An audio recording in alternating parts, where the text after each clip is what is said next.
Salam alaikum. Donc, toujours avec les espaces séparés. Alors, on a vu, bien sûr, on a vu un rappel sur les ensembles fermés. Et comme j'ai dit, on va faire des petits rappels par rapport aux ensembles fermés et par rapport aux points limites avant de commencer, bien sûr, à voir en détail les espaces séparés, ou bien les espaces de Hausdorff. Alors, rappelons d'abord, avant de parler, bien sûr, des points limites, je pense que jusqu'à maintenant, on a vu, bien sûr, l'adhérence. On a vu un rappel sur l'adhérence et on a dit finalement que l'adhérence d'un ensemble A dans X, tout simplement, c'était l'intersection de tous les fermés, on va dire les C alpha contenant A, avec C alpha fermé dans X. Et donc, du coup, l'adhérence, comme on a dit, c'est l'intersection de tous les fermés contenant A. Alors, en fait, cette caractérisation n'est pas utile, d'accord? C'est pas pratique, en fait, c'est même pas possible dans des cas de tracer ou déterminer tous les fermés qui vont contenir A et faire l'intersection de ça. Ça, c'est généralement pas possible. Ce qui fait, il y a une autre caractérisation, et d'ailleurs, ça, on l'a déjà vu sous la forme d'un théorème. On a vu que pour les quatre parties, l'adhérence, l'intérieur, l'extérieur et la frontière, pour chacune de ces parties, on a fait une caractérisation, comment on va trouver les éléments de cette partie, comment on va la caractériser, ou bien comment on va la déterminer. Et donc, comme j'ai dit, pour chaque cas, bien sûr, on les a démontrés. Alors là, je vais faire juste un rappel par rapport à l'adhérence, c'est que généralement, pour caractériser l'adhérence, dire que X appartient à l'adhérence d'un ensemble A, c'est équivalent à dire que quel que soit un ouvert, on va dire, quel que soit U ouvert dans X et contenant, on va dire, et X est dans U, alors U, quand elle intersecte A, c'est pas, c'est différent de l'ensemble vide. Donc du coup, il intersecte toujours A sur un élément.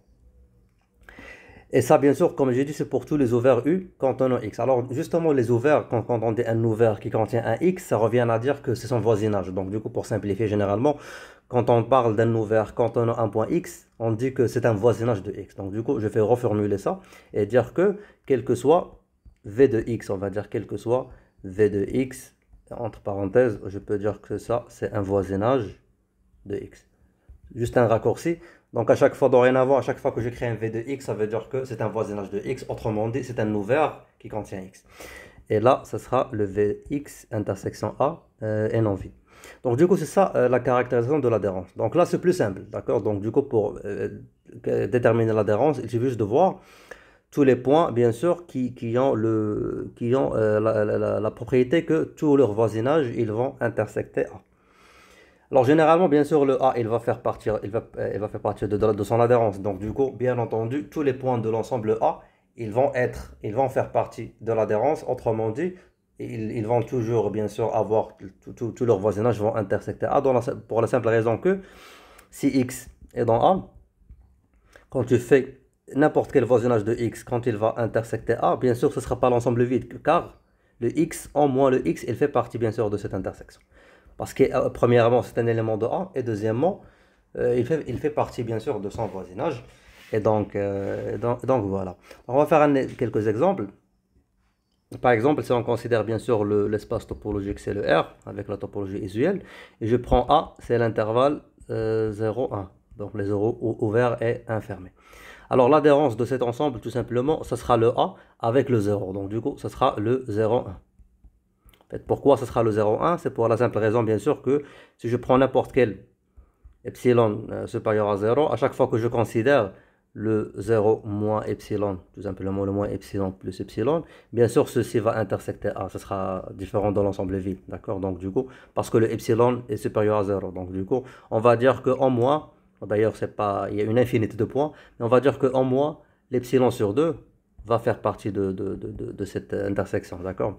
Parce que l'epsilon sur 2 est inférieur à epsilon et l'epsilon sur 2 supérieur à 0. D'accord? On peut dire que pour cette raison, l'epsilon sur 2 va faire partie bien sûr dans ce cas-là, elle va faire partie de moins epsilon epsilon. Et dans ce cas-là, il va faire partie de A. Bon, on va dire pour des epsilons bien sûr qui sont supérieurs à 1. Pardon, qui sont inférieurs à 1. Et donc, voilà. Euh, Après, bien sûr, si epsilon est supérieur à 1, dans ce cas-là, bien sûr, ça va inclure le A dans ce cas-là, ce qui fait l'intersection, ça va être A, exactement A.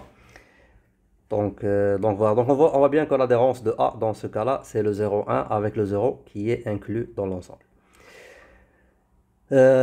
Après, bien sûr, pour dire que, en fait, c'est pas suffisant, on va pas dire tout simplement que puisque le 0, on va pas faire uniquement un check sur le 0, on doit faire un check en dehors de A, ça va pas être un point de l'adhérence, c'est-à-dire que si X, il fait partie, on va dire, de R moins 0,1, c'est-à-dire l'ensemble moins l'infini 0, union 1 plus l'infini. Donc du coup, si je prends n'importe quel x dans cet ensemble, tout simplement si je trace la droite pour voir, on va dire ça, c'est l'adhérence de A, bien sûr, ça va inclure la frontière, ça c'est l'adhérence de A. Donc à chaque fois quand on considère un point X en dehors de ça, donc là ou là, par exemple, bon, bien sûr, on va toujours trouver un epsilon dans lequel on va avoir ça, c'est X plus epsilon, X moins epsilon. Donc du coup, le voisinage X moins epsilon, X plus epsilon ne va pas intersecter A. D'accord? Donc si on veut dire ça en termes, si je choisis bien sûr un X, on va dire, qui est supérieur à 1, dans ce cas-là, il existe toujours, par exemple, on va dire un epsilon supérieur à 0, tel que le x, ça va être, on va dire, supérieur à x moins epsilon, qui est supérieur à 1, bien sûr. Et ce qui fait, ceci va impliquer que, tout simplement, le x moins epsilon, x plus epsilon, il ne va pas intersecter A, d'accord? Donc, du coup, ils vont être disjoints. Et si, bien sûr, on choisit un x à gauche, donc, si du coup, x est inférieur à 0, bien sûr, on va toujours trouver, il existe encore un epsilon supérieur à 0, tel que le x est inférieur. Bon, qu'est-ce que j'ai fait? Ouais, c'est ça en fait. Le x est inférieur à x plus epsilon qui est inférieur à 0. Et ça, c'est inférieur à x moins epsilon. Ce qui va impliquer bien sûr que l'intervalle x moins epsilon, x plus epsilon, il est disjoint avec le a. Et donc du coup, on a montré que uniquement le 0,1 bien sûr fermé qui constitue en fait l'adhérence de A. Donc ça, c'est le premier exemple. Un autre exemple intéressant, c'est quand on considère les 1 sur n, avec n dans n étoiles. Donc rappelons que bien sûr, ça c'est les points 1, 1 demi, 1 sur 3, ainsi de suite. Alors si on se pose la question, ce sera quoi l'adhérence? Ce sera quoi l'adhérence dans ce cas-là? Alors en fait, bien sûr, le B va être, il va faire partie de l'adhérence. Donc du coup, on va jamais, il faut jamais...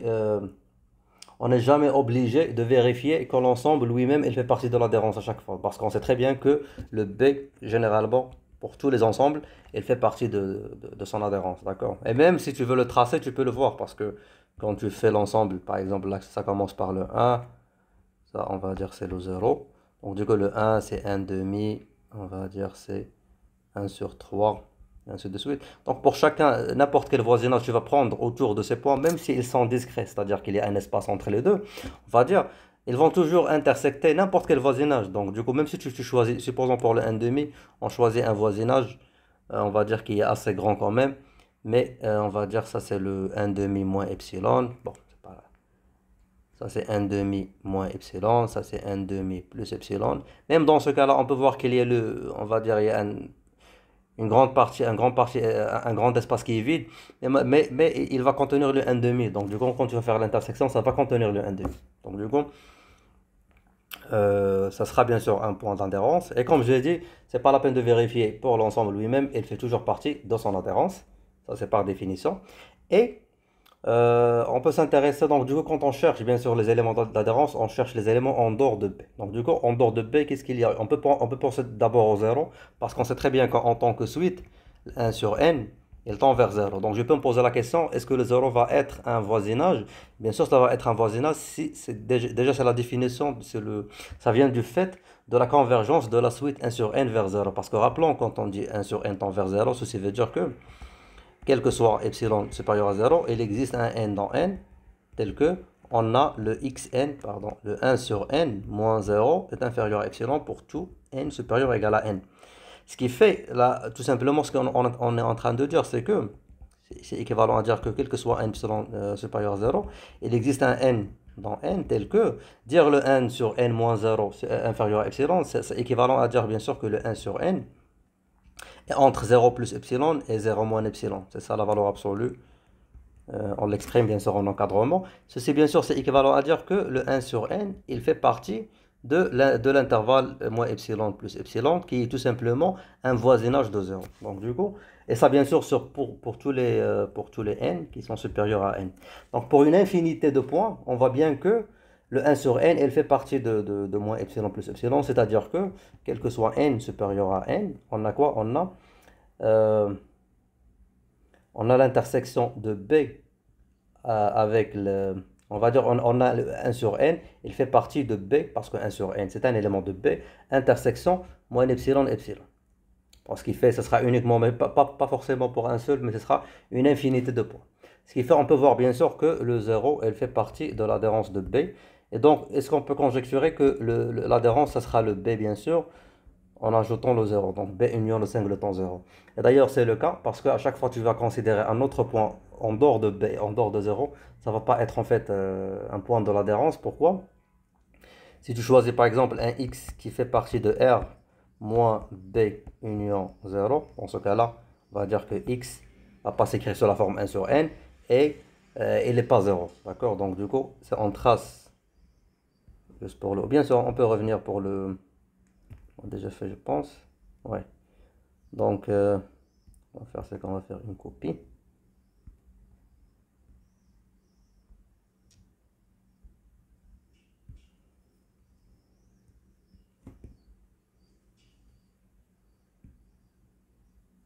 Juste pour avoir un truc. Juste pour voir un peu l'espace. Avoir un espace. Alors, dans ce cas-là, par exemple, quand on considère. Ça, c'est le 1,5. En fait, dire un point qui fait partie de B, mais. Pardon, qui fait un point de R qui fait pas partie de B.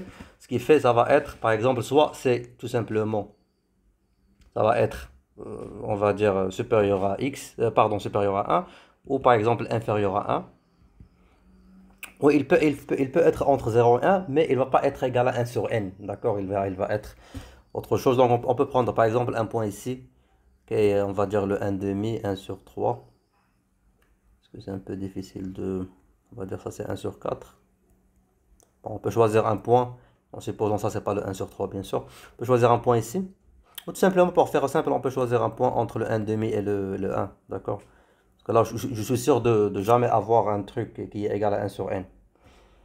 Donc ça sera quoi? Ça sera x qui fait partie de là. Alors pour ceci, bien sûr, le fait que les éléments ils sont dispatchés discrètement, c'est-à-dire parce qu'ils sont des éléments finalement qui dépendent de n. Ce qui fait, je peux trouver bien sûr un voisinage autour de ce x, d'accord? Qui est tout simplement, qui va inclure aucun des points 1 sur n, d'accord? Donc pour ce cas-là particulièrement, bien sûr, si tu prends un x moins epsilon, x plus epsilon, dans ce cas-là, bien sûr, il ne va pas contenir aucun point. Donc, du coup, quand on fait l'intersection avec b, ça sera l'ensemble vide. Et bon, ça c'est uniquement pour ce cas entre 1,5 et 1, mais généralement, pour n'importe quel x, en fait, quel que soit x, on va dire entre 0 et 1, et tel que, bien sûr, le x différent de 1 sur n, d'accord? Donc, tu vas toujours trouver que, on va dire différent de 1 sur n, mais il va être, bien sûr, entre, on va dire 1 sur n plus 1, 1 sur n. Alors pour ceci, tu vas toujours trouver bien sûr n epsilon. On va dire ça c'est le x plus epsilon. 1 sur n et x moins epsilon. 1 sur n plus 1. Et l'argument généralement pour faire ça, bien sûr, c'est le fait que R est archimédien. Et on va toujours bien sûr trouver deux réels autour de un qui est supérieur à x et l'autre qui est inférieur à x. On va supposer bien sûr que, parce qu'on veut, même si on peut trouver par exemple la c'est un y et ça c'est un z qui ne sont pas forcément le x moins epsilon, x et plus epsilon, mais tu vas toujours trouver un epsilon tel que on va avoir ici un x plus epsilon et ici un x moins epsilon. Donc du coup on peut voir bien sûr que pour n'importe quel x bien sûr qui est différent, on va dire quel que soit x dans b union dans r moins b union 0, le x va pas faire partir de l'adhérence de b, ce qui fait l'adhérence de b, tout simplement, c'est le b union le 0. Donc je pense que je m'arrête là, on continue dans la vidéo prochaine, Inch'Allah.